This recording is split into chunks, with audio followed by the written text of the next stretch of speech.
G'day everybody. This is going to be a double act. I'm going to try and stay in the background. And I'm going to introduce, we're going to hand over to Garry very shortly, but we've only got 30 minutes. And what we're going to do in that 30 minutes is we're going to start with Garry providing an outline of the initiative that he's going to talk about.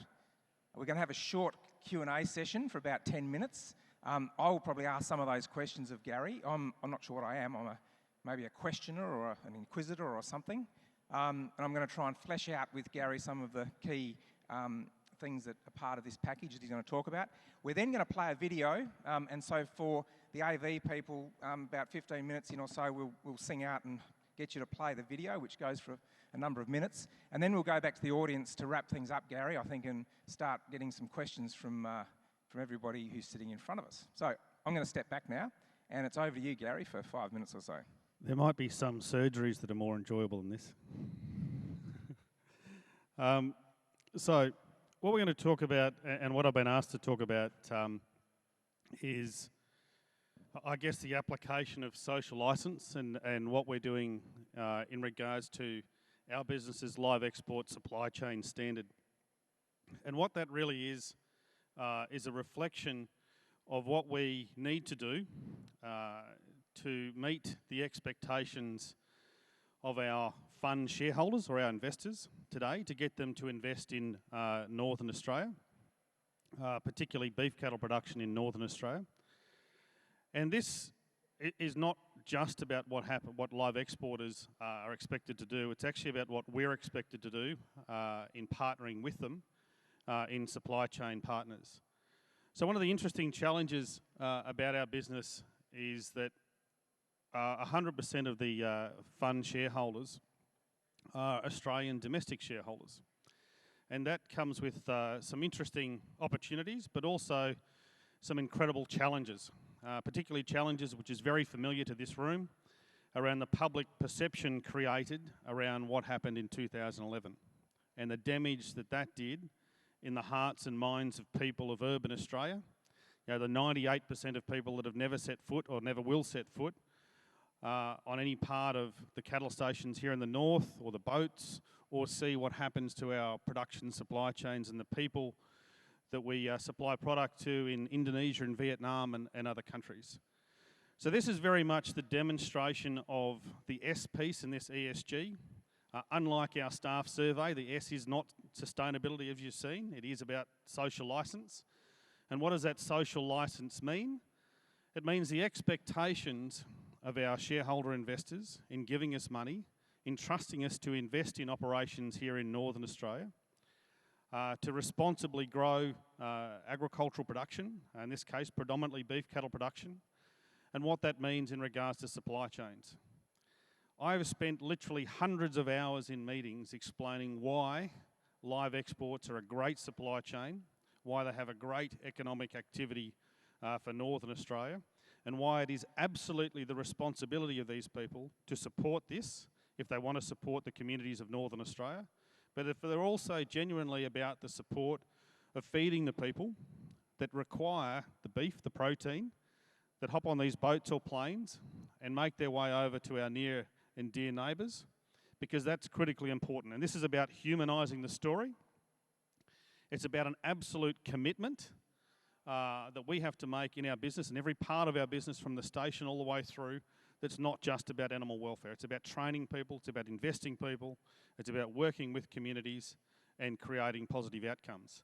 So to that end, what we've done more recently is start to formalise some relationships with our supply chain partners, and a number of them are in this room, or represented in this room, that quite frankly, we actually refuse to supply chains that aren't prepared to commit to the same transparency that we are. And that is that we have positive engagement with our live export partners about being involved in independent audits and access to the supply chains in country. But just as importantly, it's about access to what happens on our stations, in our enterprises here, because it's not a one-way traffic, and too much of what's been focused around this industry is really focused on, you know, the live export component. This actually starts on the station and goes all the way through. So that's, I guess, a key element as to what's driven this. It's a little topical given the topics just covered by Robin and Jason, because ultimately this is a social licence to invest here in Northern Australia, and there's obviously been plenty of media around the different investments we're making right around the country, but more recently up here, and what's involved in doing that. And ultimately the demonstration of this is, I know that I've got 3 or 4 vegan investors who are categoric people refusing to invest in Northern Australia because of what their children had heard in school and what they'd saw on Four Corners, that are now actively investing in what is our investment program in Northern Australia based off the commitments and things we're going to talk about today. Good, Garry. Thank you. So let me be clear here. So this is, your company is taking this initiative yourselves. This is the way you've explained it to me. Is this a voluntary thing you're doing? And I think I picked it up. You're wanting to get transparency into where your supply chains are going. You're also, I gather, fairly open to transparency in your own production systems. Is that correct? Correct. Yeah, it's all about 100% transparency now. We can't expect anything of our partners that we aren't prepared to do ourselves. So this is about 100% open transparency. This is about actively demonstrating and communicating what it is that we do, what happens on these locations, what happens in transport, what happens on boats, what happens when they get to feedlots, and going through that process. The commitment is driven by the people that we have absolutely responsibility for meeting their expectations, in that we've made a commitment in accepting their money for investment. Of how we deploy that, we must act with 100% integrity about how that's implemented. And that's really what's driving, if you like, the communication, because with the greatest respect, and I'm probably at risk of pissing off a number of people in this room when I say this, the historical concept of taking things to the lowest common denominator to allow multiple people to trip over it is complete and utter bullshit.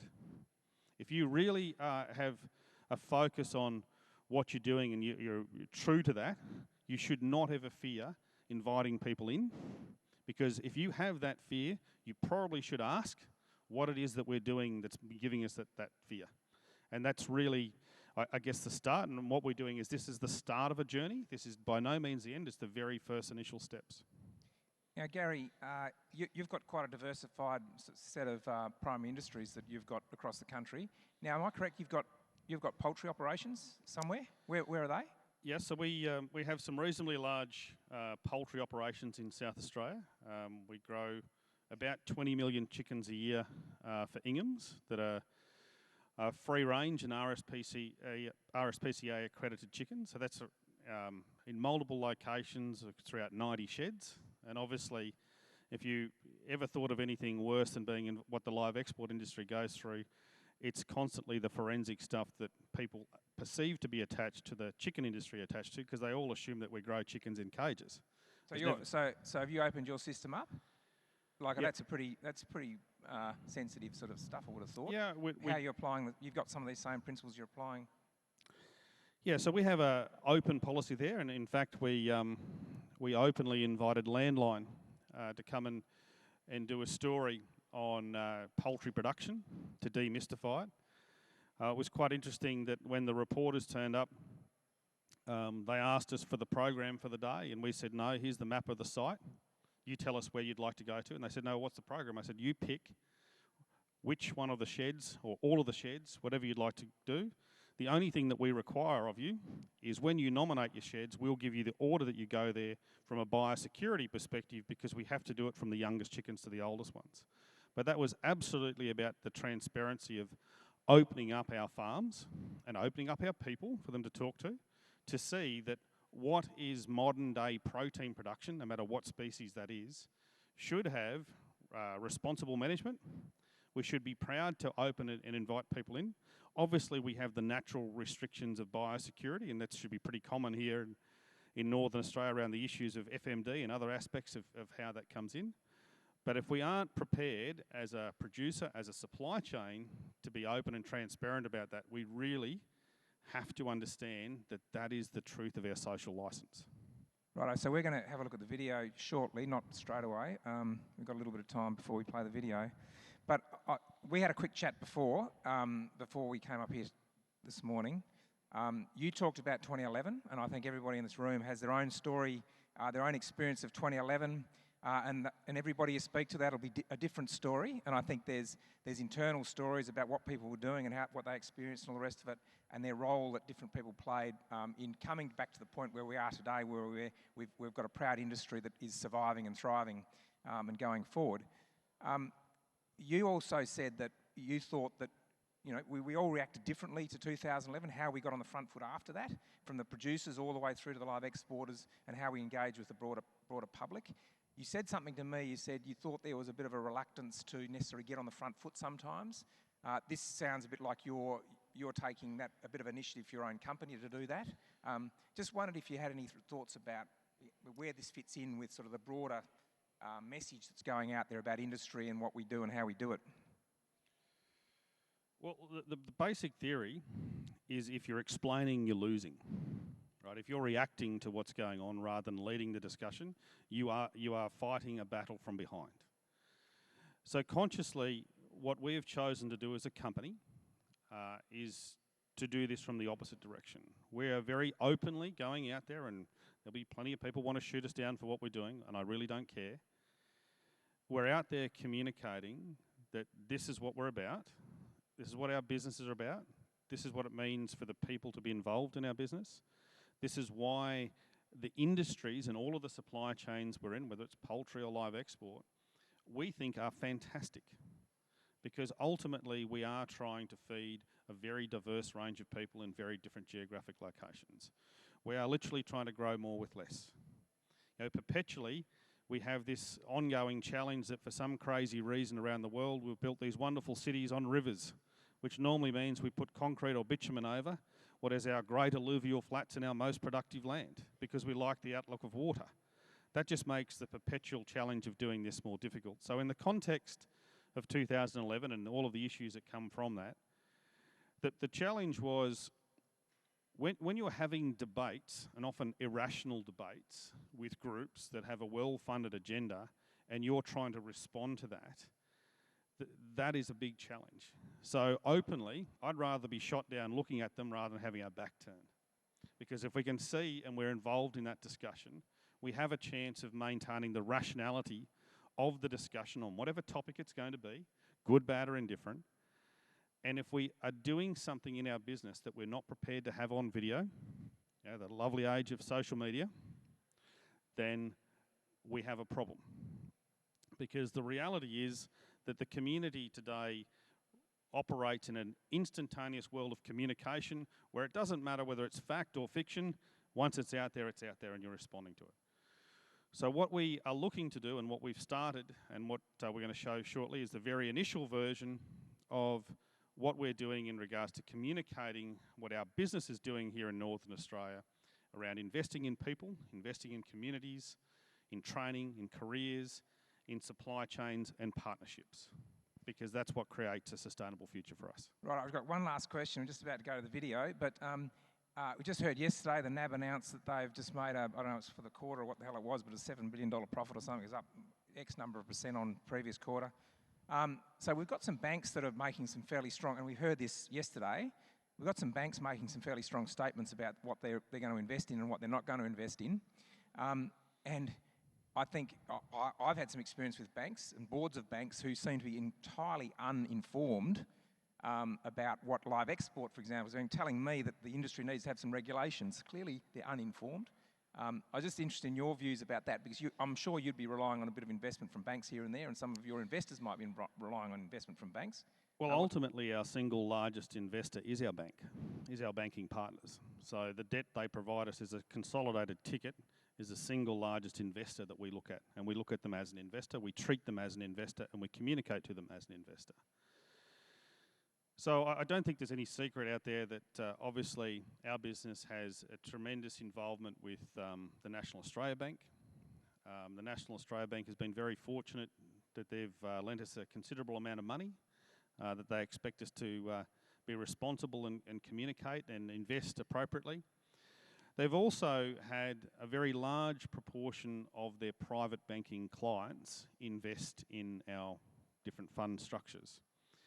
So it's a constant level of engagement, and bank boards are these incredible things that are so disconnected to the world of reality often, that they form opinions based off what is the fluff that goes through social media or the public perception.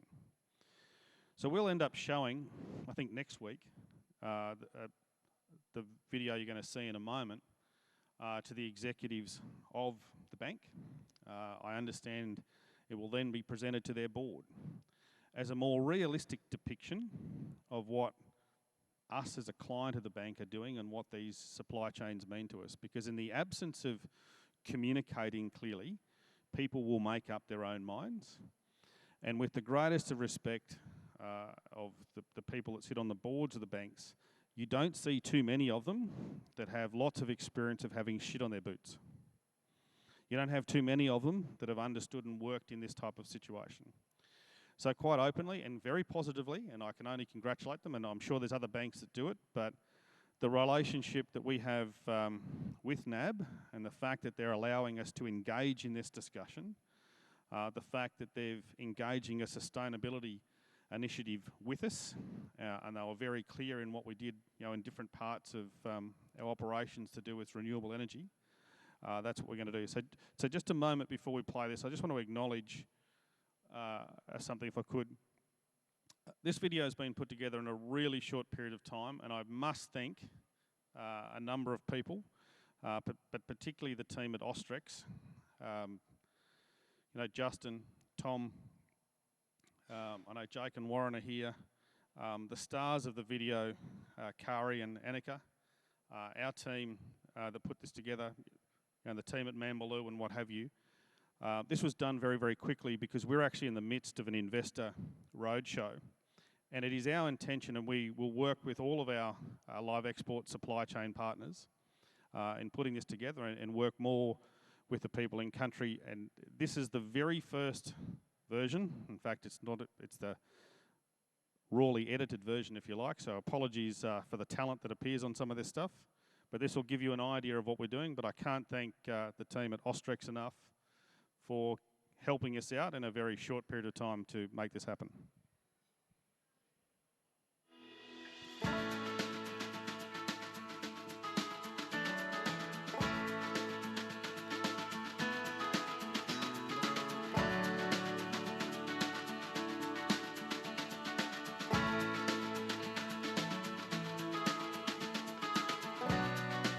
Traditionally in Northern Australia, the beef cattle produced in that region is a Brahman animal. That animal is bred to deal with the hotter climate and the more humid climate and the vast areas, but that meat is really unsuited to our traditional domestic meat markets. Fortunately though, it's highly suited to how the populations of Indonesia and places like Vietnam choose to consume protein. So it's critically important that we match up what is the products we produce with the best markets for them. Australia plays a role in being the pastoral operations for our Asian markets. What Australia is really efficient at is breeding cattle. And on the flip side, Indonesia is extremely efficient at feeding them. It's this harmonious supply chain that is not only sustainable, but it's giving each country the ability to do what they do best in meeting those food security demands.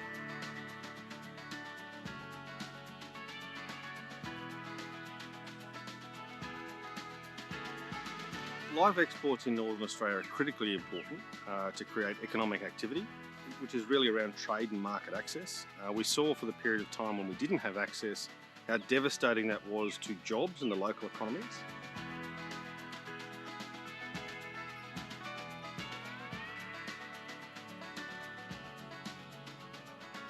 AAM has provided a great opportunity for a lot of young people. There's a succession plan where young people can start with a business as a station hand and work their way through a career path through to a management role. And it's extremely important to those northern communities.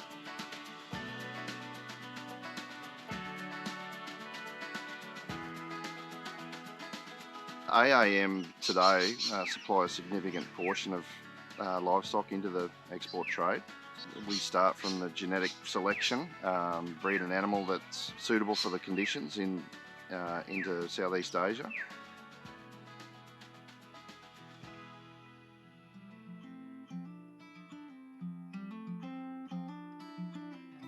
ASIL is the Australian standards for exporting livestock. This is the regulation and the standards that we need to meet as exporters when we're preparing the livestock for export. So it's right through from the process from when we purchase the cattle through to when they arrive in market. For us, that means on the property, making sure that the animals are fit and healthy and happy, and they will do well on a voyage, and they will be fit to load for a boat, and they will do really well over in the foreign countries. Animal welfare is at the heart of what we do, and the way in which we approach this is through the Export Supply Chain Assurance System. This system is underpinned by 4 principles: animal welfare standards, control, traceability, and third-party auditing. The way in which Austrexis approaches this is through a multi-layered system, which is ensuring that those animals are travelling through our supply chains to an Australian regulated standard by the Australian government.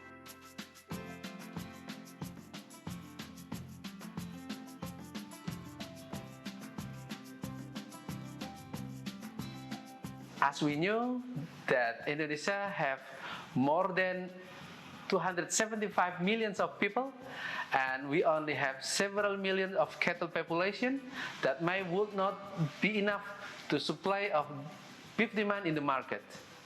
As Australia is the nearest country, which have a great number of quality cattle population, lower mitigation on risk of disease or zoonotic disease, and the most possible of cattle supplier for Indonesia. Australia plays a big part within our food security system because food security stands for affordability and availability. Our culture is a wet market culture more than as a modern market. The reason being because a lot of consumers have limitations, whether it's limitations in storage at home or limitations in affording, being able to buy according to the size that they are willing to consume, that they can pay for at that time. Saya lebih suka beli daging sapi di pasar karena selain lebih segar, daging sapi di pasar juga banyak pilihannya serta dekat dengan rumah saya. Saya tidak suka daging yang dingin, apalagi beku. Menurut kami, ini adalah cara paling aman untuk belanja daging sapi. The importance to our trading partners of being able to access nutritious, affordable, high-quality protein is vital to markets such as Indonesia. The role that the live export industry plays is vitally important not only to our destination markets, but also our Northern Australia producers in providing that market access. I love working in the export industry. It's a great sense of pride, but also a sense of achievement. It's a very rewarding job knowing that you've taken or that you've played a part in getting the livestock from the yards onto the vessel and seeing them arrive safely in market. So it's very much the part that we play in the whole process is greatly rewarding, and also a part of the supply chain to keep the sustainability of this industry is really important. It's important for me to be a part of this industry and a part of the live export supply chain. As a young person working in the industry, it's extremely rewarding to be able to have impact in international markets. I think that's extremely rare. We have strong relationships with the feedlots and abattoirs that our animals are going into, and the ability to develop those supply chains over time is ensuring animal welfare is met at every aspect. And it's definitely a continuous improvement journey, but that's something that I'm so proud to be a part of.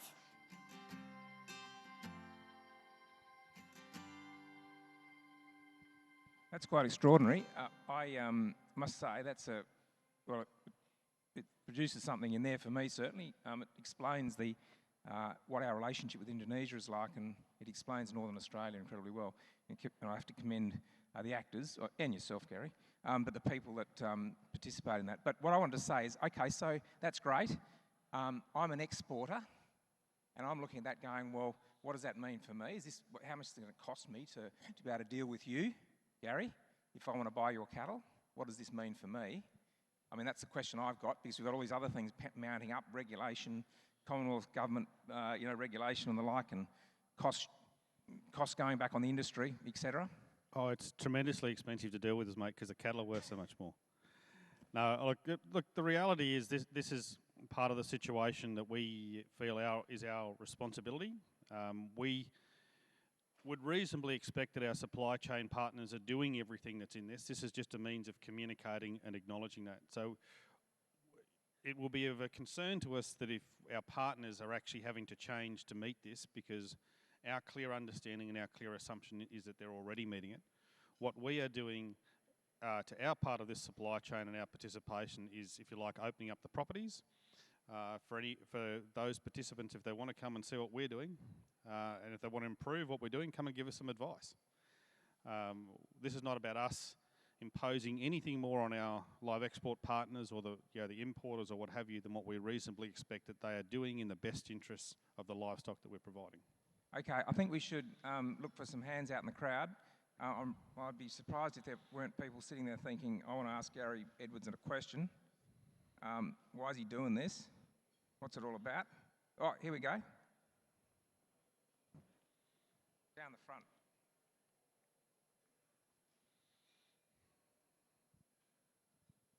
Over to you, Robin.